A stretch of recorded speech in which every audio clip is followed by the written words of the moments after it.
uste dut gaixotasun nahiko larria dela eta gure bizitza buelta osoa ematen duela. Aldatzen du dena. Lehenengo zure gorputza, zure ohiturak, zure mugimenduak.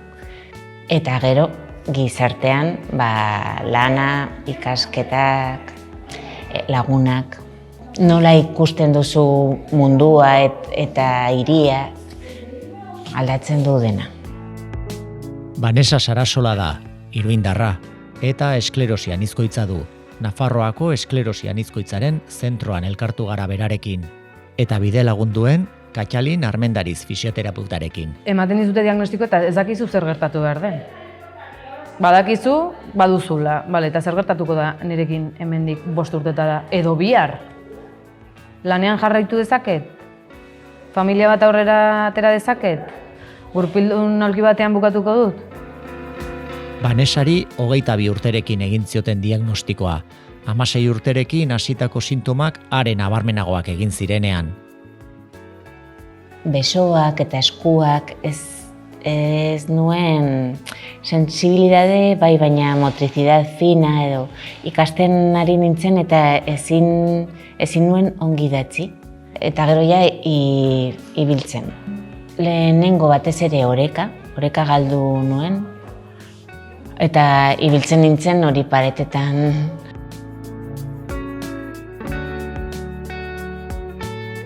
Esklerosi anizkoitzari ezagutzen zaio mila aurpegidun gaixotasuna bezala.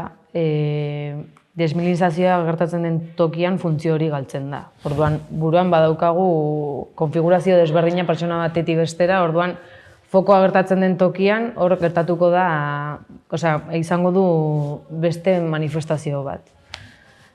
Izan daiteke oreka galtzen hasi, edo hanka bat arrastaka eraman, edo eskuarekin ezin duzula, Vanessaak esaten duen bezala ez, ezin zuen boligrafoan hartu.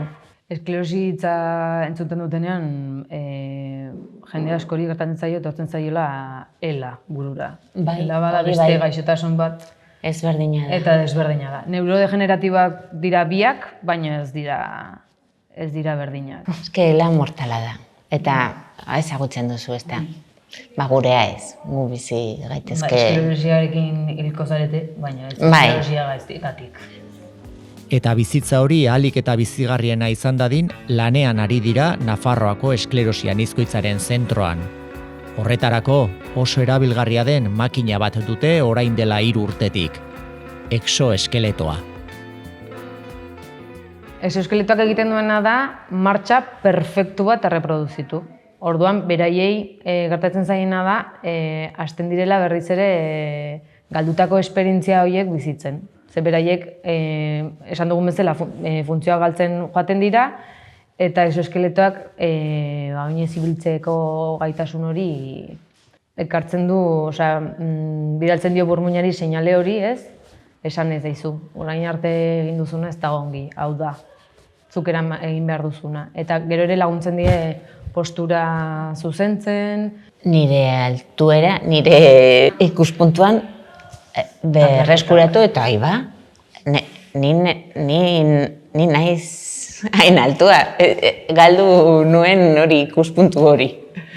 Eta gero, ibili eta hain zuzen eta, izan zen, como decir, jode, agian, alko naiz berriro ibili. Edo, ez alko, baina exoeskeletoan oreka ere mantentzen du. Eta niretzat hori oso impactantea izan zen. Berriro ibili, hori apoiatu gabe eta gaur egun pixka bat beldur ematen dit, eske galdu dut hori, sentsazio hori.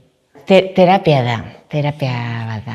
Bera, oinez ibiltzen da hankarrastaka, exoeskeletoak egiten dizu hanka jaso eta lurrean jarri. Eta batzuei hori, sentsazio berri hori, guau. Gorputza zuzen sentitzen berriro, joka guai, bai.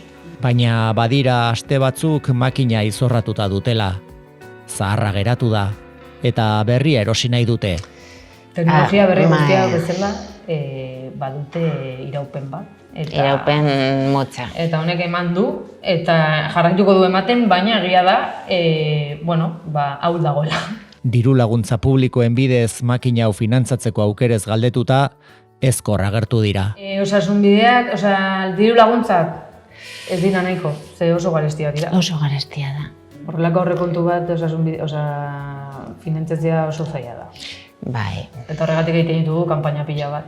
Eta oraingoan, txokolatea saltzen ari dira, dirua bildu eta makina berria erosi ahal izateko. Etorkizunari begira, osasungintza publikoan ere halako makina gehiago egotea espero dute. Une honetan, bakarra baitago Nafarroan.